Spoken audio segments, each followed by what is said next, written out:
Alright, and welcome back here on another video looking at how to secure yourself financially, especially by dive deep into the feature content module from Morningstar Investing Classroom. So here I went over stay investment in the market. The things to know are stock has provided the highest return and increase in the wealth. When I look at the 94 years examination of past capital market returns of different asset class such as stocks, small and large, treasury bill, government bonds, and also inflation, that investor must have discipline and patience. Also, that holding on can pay off in the long run. On average, after the end of a recession, the accumulated return perceived by small stock outperform those of the large stock. And how the interest rates, so what is interest rates? And the simple example of interest rates. Let me see if this actually work because, okay, for some reason, for some reason, hmm, this actually doesn't open the dialog, the pop-up. For some reason now I'm not able to open this pop-up, you know, and that also means that I'm not able to see this data, you know. Hmm. But in any case, so we're looking at the history of interest rates and understand what interest rates are, which is the amount of uh, the how borrowing money will cost you or savings will earn from that. And also look at the simple example of the history of or the interest rates. Also understand what is this loanable fund markets. So the simple example is that it can come from your family when you ask money to your dad or mom. Okay, you have a family that has a mom or dad, or you ask to any of your parents for something, especially for money. Okay, and see how in their benevolence they charge you a rate for ask them money. So let's think about imagine that you are smart enough, imagine, and you want us to now repay your debt to your parents while selling the idea or the dream to any of your younger brothers or sisters. All right, and then if your parents are charging you 5%, you charge your younger brother 8%. So to prevent this kind of behavior, okay, what they do is that your parents wants to know and wants to participate in that transaction. So here your parents may be an analogy of the Fed, okay, the U.S. Federal Reserve that it was created in 1913. They set the discount rate, the prime rate. The discount rate is either the interest rate set by the Federal Reserve charge banks for loan for short-term loans, and what we mean short-term is 1 year or less, or the rate used to discount future cash flow from the discount cash flow analysis. So what is this discount cash flow? Is an evaluation or is a valuation methods or of an investment based on its future or based on its estimate future cash flow. The cash flow is the future, or based on the estimate future movement of money in and out of a company. The cash flow is uh, the net, the net amount of cash and cash equivalent being transferred in and out of the company. So all of this mapping that I'm doing right now, okay, especially by looking at the Fed and what actually is the Fed or the U.S. Federal Reserve doing when they wants to prevent this type of behavior. For example, that some bank or you seize and squeeze your younger brothers or sisters when you ask loans, okay? So to prevent this, the Fed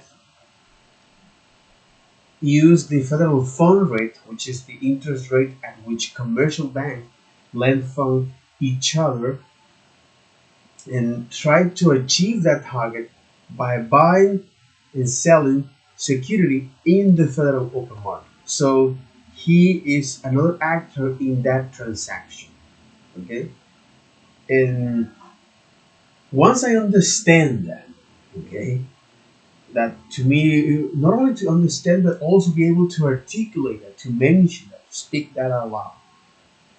So I also look at the contraction and expansion because, like stock market, the bond market, these vulnerable fund markets, is also affected by the state of the economy.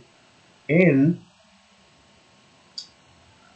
during a contraction phase, the demand for loans tends to fall as the interest rate, whereas on the expansion phase, the demand for loan increase as with the interest rate. And to understand this, which is the next topic on market terms and recoveries from Morningstar section from the feature content course, the market contractions and expansions, when they show me, they show you the fighting of the last 49 years examination uh, of the stock market, right? That they have happened 10, or yeah, there have been 10 market contractions that happen at different lengths and at random times. So if you want to look at this is from here, okay? And for some reason it's not longer, it's not able to open that. The browser is not blocking this. It's not blocking any pop-up. Okay. Okay.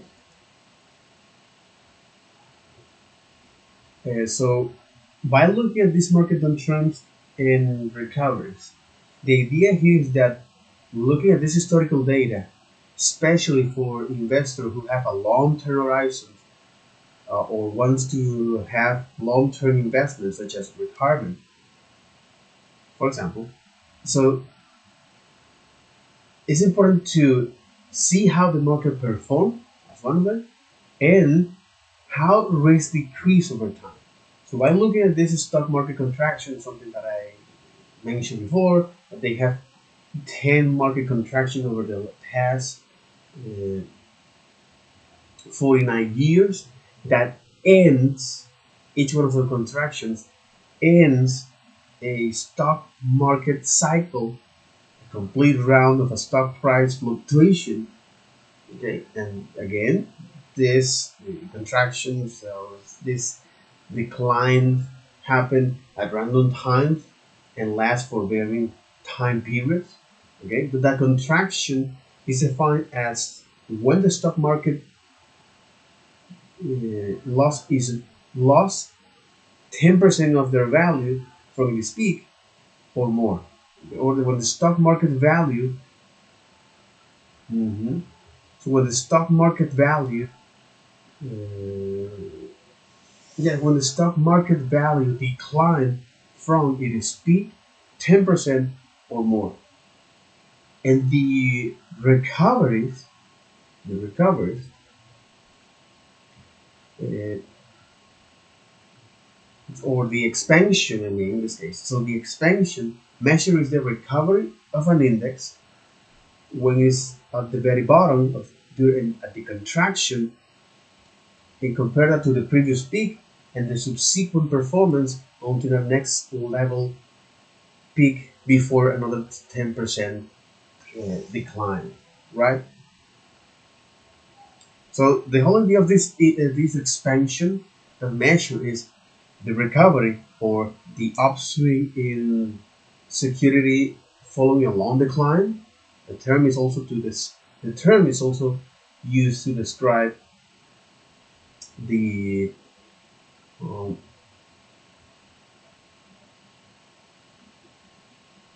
blah, blah, blah. The term is also used to describe is the boom nation's activity economy. Okay, and the index is this statistical reference of investment expressed as a percentage uh, in a period of time. And the whole idea of the index is to measure progress. So, TLDR expansions measures the recovery of an index from the very bottom of the contractions to its previous peak and the subsequent performance until the next until it reach the next level peak before another 10% decline. And the things to know of this is investors who have a long-term or investor must have a long-term horizon. In other words, investors should have a long-term investment horizons to allow their investments to grow over time. Okay, so they should do know that. Okay, investors, when looking at the contraction and the expansion of the past 49 years uh, examination of the capital market returns from 1973 to 2021, so investors must have a long-term investment horizon to allow their investments to grow over time.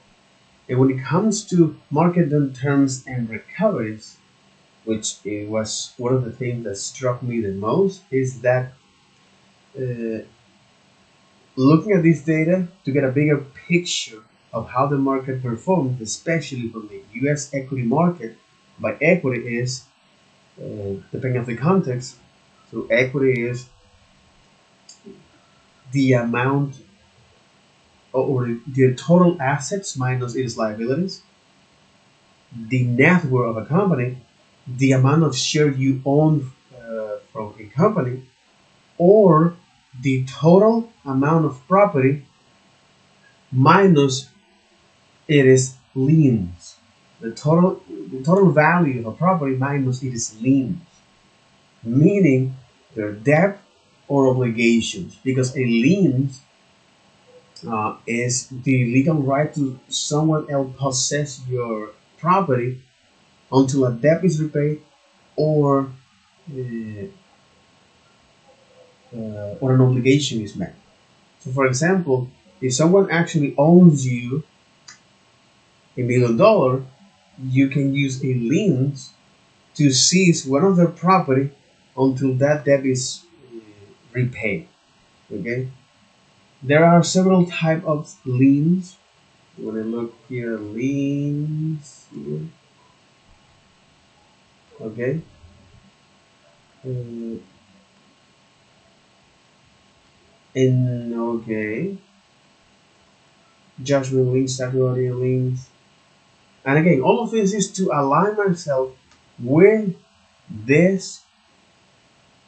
Uh, yeah, it's all about to align myself with this. Uh, how do you call that?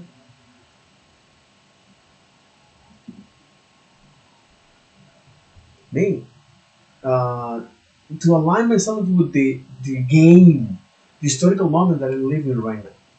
Okay, and all right. So this is a no. I just want to look at that's right. Lean. Okay, and there are several type of liens. Okay, so you have bank liens, judgment liens, mechanical liens. It can be attached to a real property. A mechanical lien can be attached to a lien property if the owner fails to pay a contractor for servers rendered. If the debtors never pays, the contractor will go to court and get a judgment against the non-paying party, whereby property or asset can be auctioned off to pay the lien holder.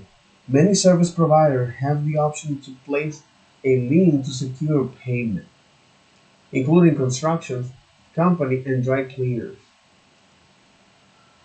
You also have the real estate liens and tax liens.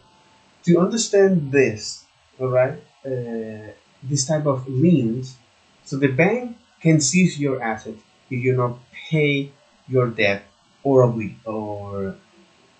you don't meet the obligations. The bank, a judge, the mechanical, the real estate, and the tax. You know, for example, in the United States, if a taxpayer becomes delinquent and does not demonstrate any indication of paying own taxes, the Internal Revenue Service may place a legal claim against the taxpayer property, including the taxpaying homes, vehicles, and bank accounts. A notice of federal tax liens notifies creditor of the government claims and can lead to a sheriff sale. A sheriff sale is a public auction whereby assets are repossessed, sold, and the generated funds are used to repay a debt to a creditor, bank, or the IRS. But in any case, if a taxpayer becomes delinquent, who decides is a delinquent? That's the question. That's the answer. That's the question. Million dollar question. You know.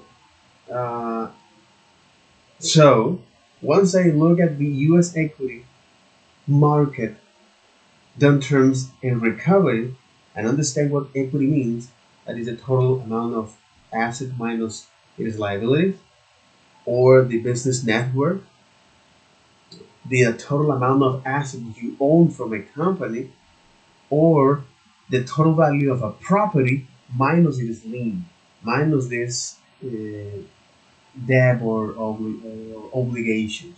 Okay, great, fucking hell. All right, now the most severe downturn was at the start of the Great Depression, when the recovery period was over 12 years. 12 years!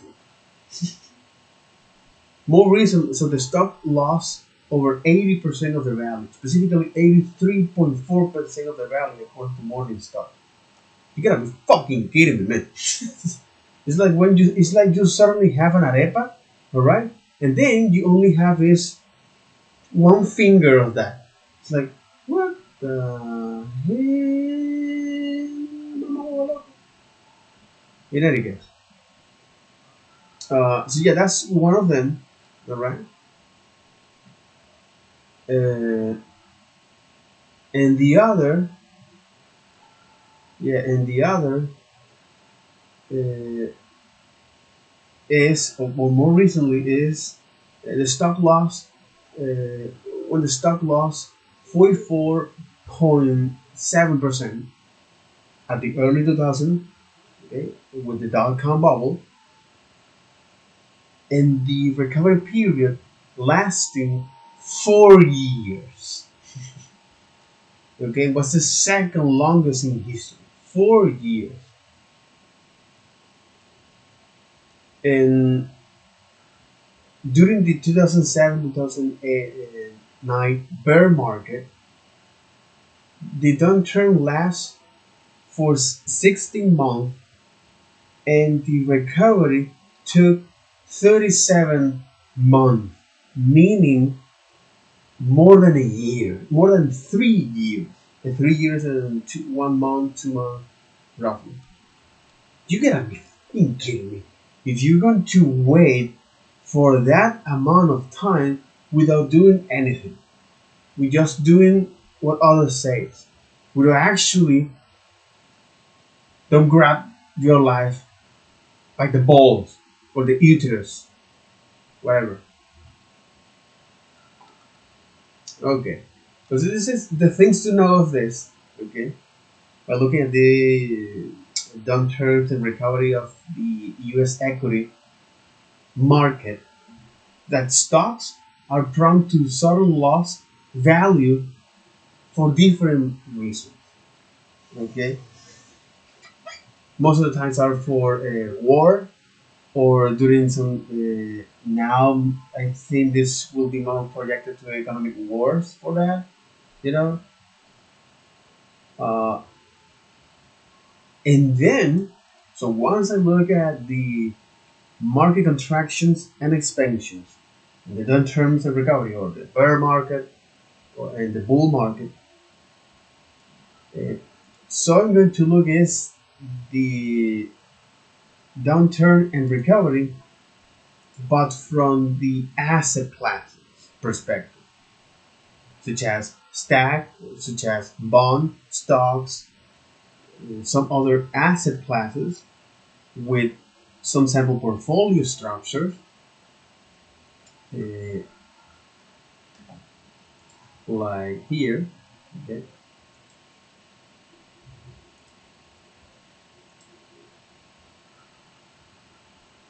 Mhm.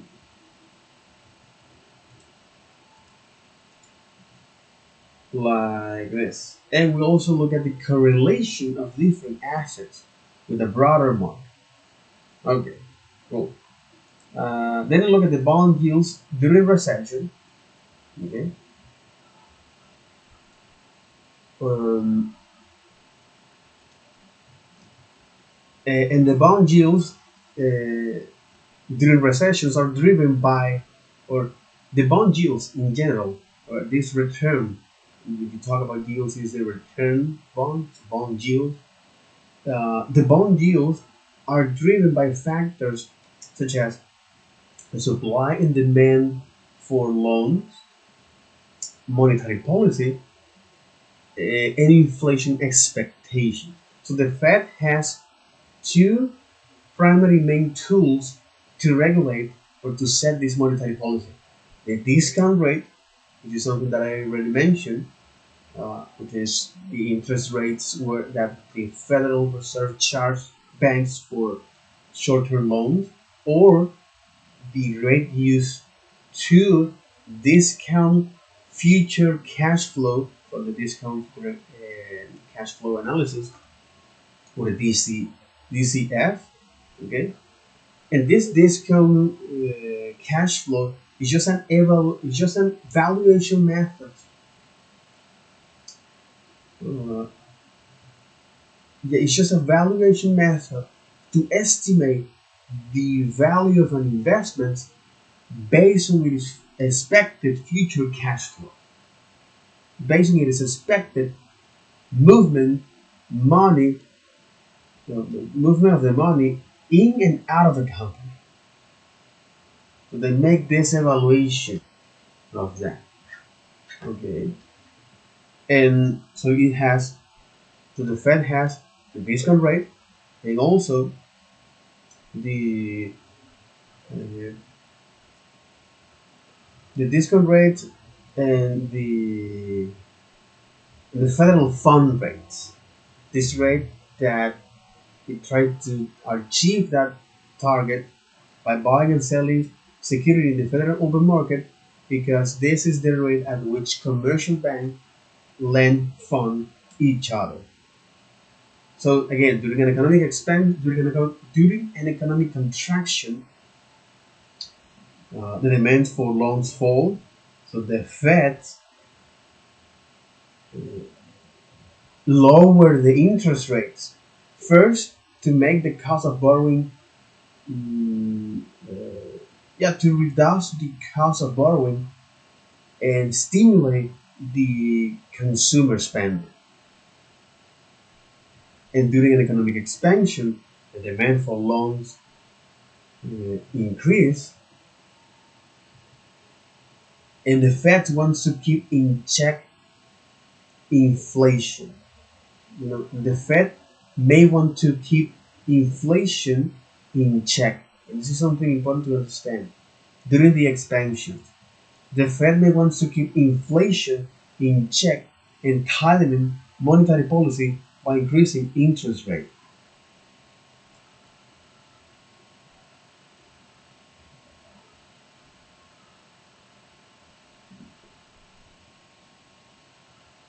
Mhm.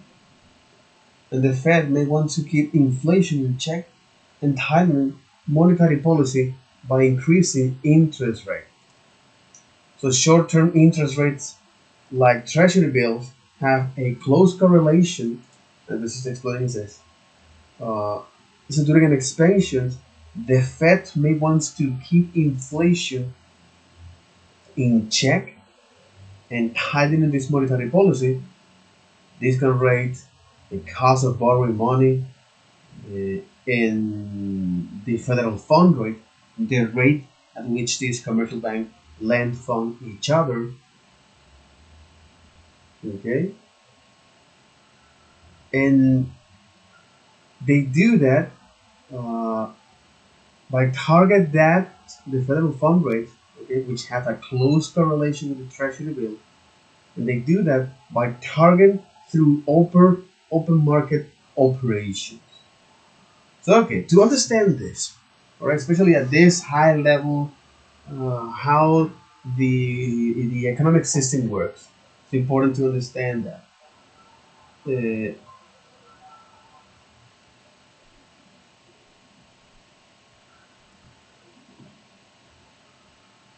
mhm. Yeah, therefore, if inflation expectations remain high, long-term interest rates may take longer to drop.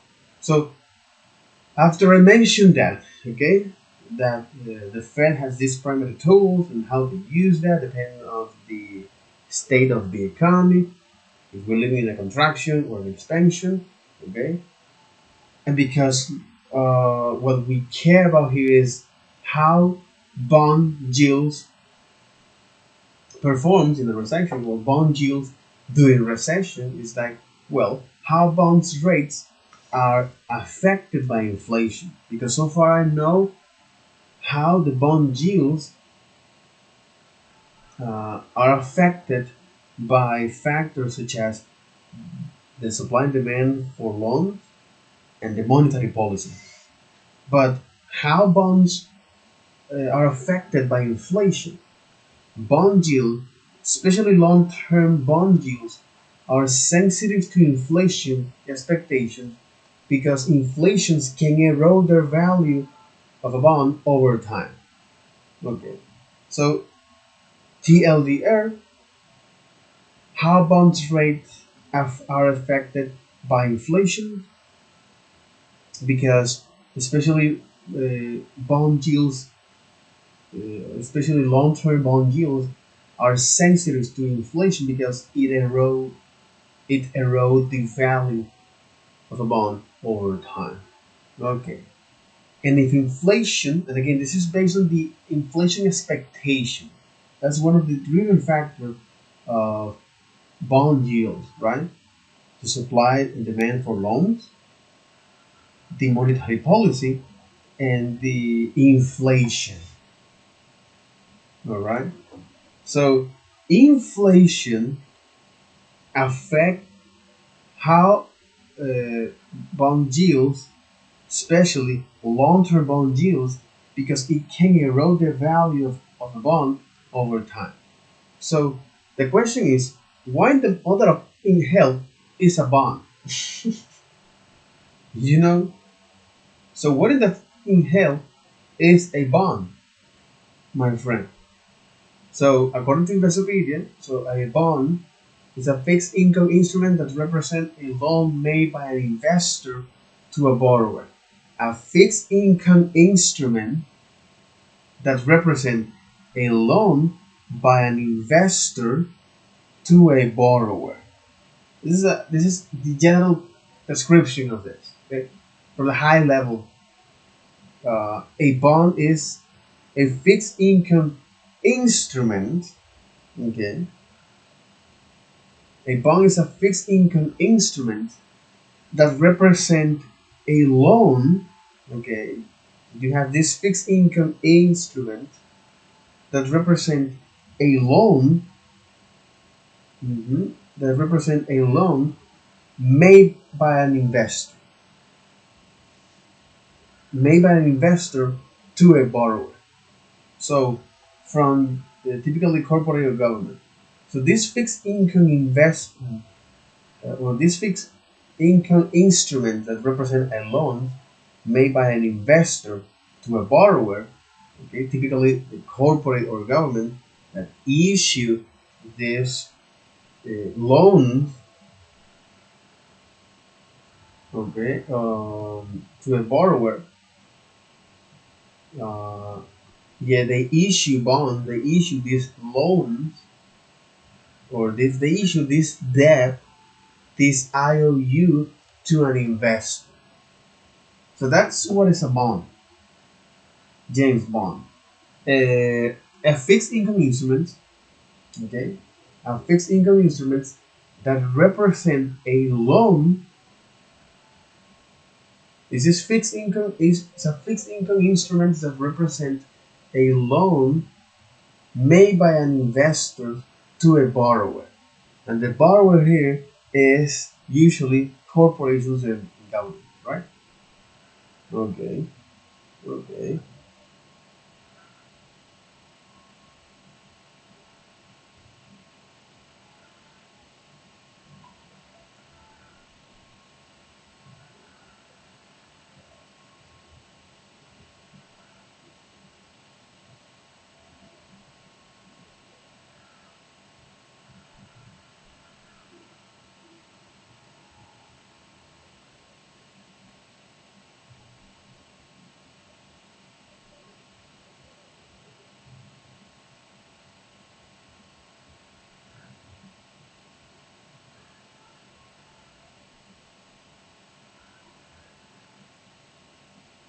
But that is a bond, you know.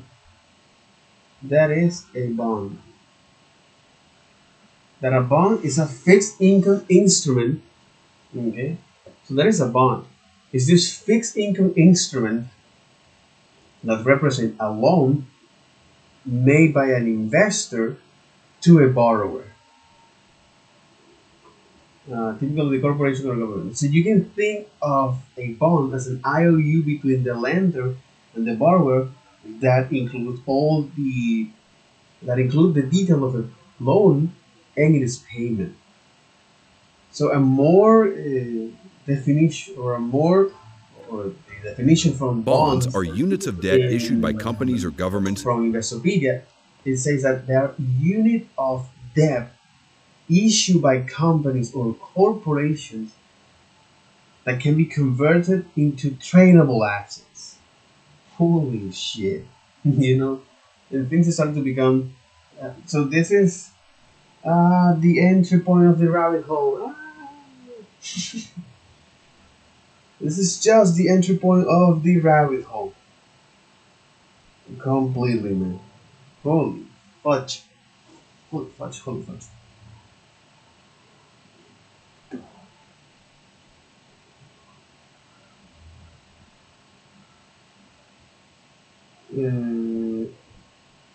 Let me take a pause here.